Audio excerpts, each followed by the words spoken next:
欣賞咧係好 creative 啊，因為佢係用舞蹈啊、art 啊、故事啊、drama 啊。咁本身我係北角居民啦，都試過嚟過呢度，但係今日就覺得都幾得意喎，可以即係從另一個角度認識佢嘅歷史。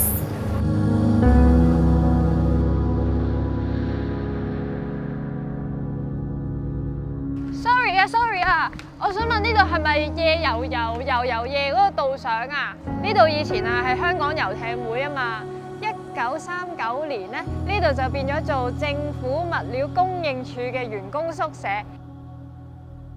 好投入落去，我真係開頭以為係個演員都係導賞員嘅其中一份子。我睇少每一粒螺絲，我睇輕每一個最微細嘅工作啊！而家啲後生螺絲咁身嬌肉貴。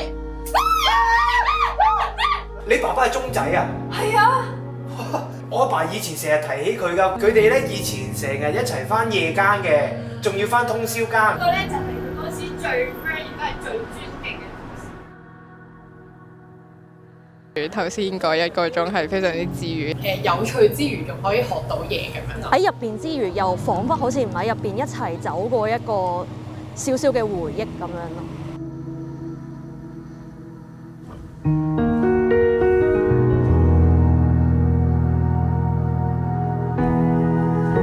呢個係我第一次睇嘅，咁所以都好感動同埋好欣賞呢個製作咯。雖然好短嘅一個時間，係啊，亦都可能企喺度咁，但係個投入感反而比我坐度係更加多。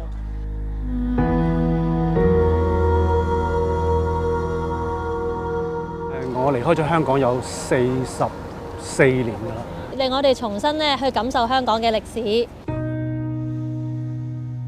我好開心可以翻嚟香港，就好似翻嚟自己屋企咁樣。爸爸，再見，香港，下次再返嚟啦。